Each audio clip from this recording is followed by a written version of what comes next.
क्या आपने कभी सोचा है कि आपका पंखा कैसे घूमता है या मिक्सर कैसे चलता है?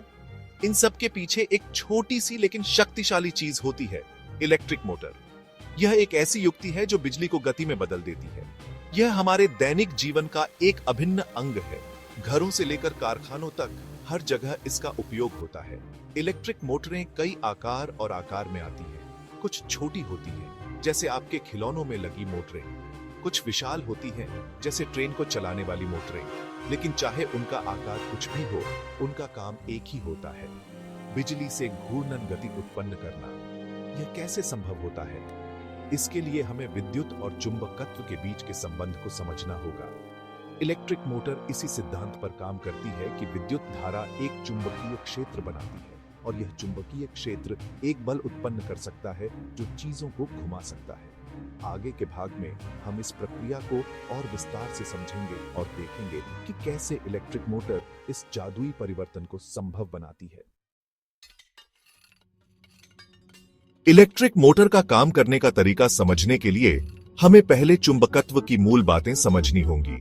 जब एक तार से विद्युत धारा प्रवाहित होती है तो उसके चारों ओर एक चुंबकीय क्षेत्र बनता है। यह चुंबकीय क्षेत्र एक अदृश्य बल की तरह होता है जो चुंबकीय पदार्थों को आकर्षित या प्रतिकर्षित कर सकता है। अब कल्पना कीजिए कि इस तार को एक लूप में मोड़ा गया है और एक चुंबक के पास रखा गया है। जब तार के लूप से विद्युत धारा प्रवाहित होगी तो उसके चारों ओर एक चुंबकीय क्षेत्र बनेगा। यह चुंबकीय क्षेत्र चुंबक के साथ प्रतिक्रिया करेगा और तार के लूप पर एक बल लगाएगा। यह बल तार के लूप को घुमाएगा। यही सिद्धांत इलेक्ट्रिक मोटर के दिल में होता है। यह विद्युत ऊर्जा को चुंबकीय क्षेत्र में परिवर्तित करके और फिर उस चुंबकीय क्षेत्र का उपयोग करके एक घूर्णन बल उत्पन्न करने के लिए करता है। आगे के भाग में हम देखेंगे कि इलेक्ट्रिक मोटर के विभिन्न भाग कैसे मिलकर इस प्रक्रिया को अंजाम देते हैं।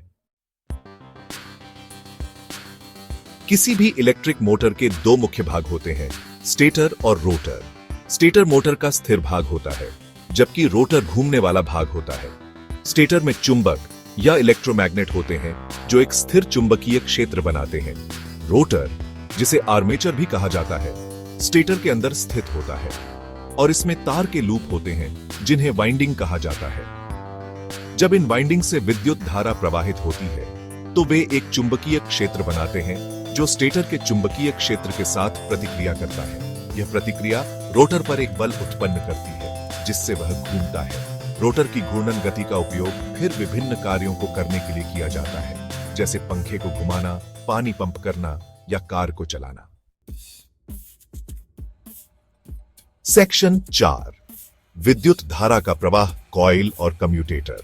लेकिन रोटर को लगातार घुमाने के लिए हमें यह सुनिश्चित करने की आवश्यकता है कि उस पर लगने वाला बल हमेशा एक ही दिशा में हो। यह काम कम्यूटेटर नामक एक उपकरण द्वारा किया जाता है। कम्यूटेटर रोटर पर लगे धातु के खंडों का एक छल्ला होता है। यह ब्रश नामक स्थिर संपर्कों से जुड़ा होता है जो विद्युत स्रोत से जुड़े होते हैं। जैसे ही रोटर घूमता है, कम्यूटेटर ब्रश के साथ संपर्क बनाता है और तोड़ता है, जिससे रोटर वाइंडिंग में विद्युत धारा की दिशा बदलती रहती है। विद्युत धारा की दिशा में यह परिवर्तन रोटर के चुंबकीय क्षेत्र की ध्रुवीयता को उलट देता है, जिससे यह सुनिश्चित होता है कि यह हमेशा स्टेटर के चुंबकीय क्षेत्र के साथ प्रतिक्रिया करता रहे और रोटर को घुमाता रहे। सेक्शन 5, घूमने की कला। इलेक्ट्रिक मोटर कैसे घूमती है? तो संक्षेप में इलेक्ट्रिक मोटर इस प्रकार घूमती है।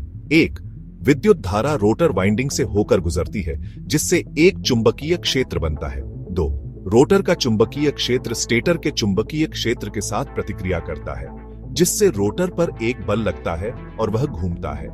3. जैसे ही रोटर घूमता है, कम्यूटेटर रोटर वाइंडिंग में विद्युत धारा की दिशा बदल देता है, जिससे रोटर के चुंबकीय क्षेत्र की ध्रुवीयता उलट जाती है। 4. ध्रुवीयता का यह उलट रोटर को स्टेटर के चुंबकीय क्षेत्र के साथ प्रतिक्रिया करने और लगातार घूमते रहने के लिए मजबूर करता है।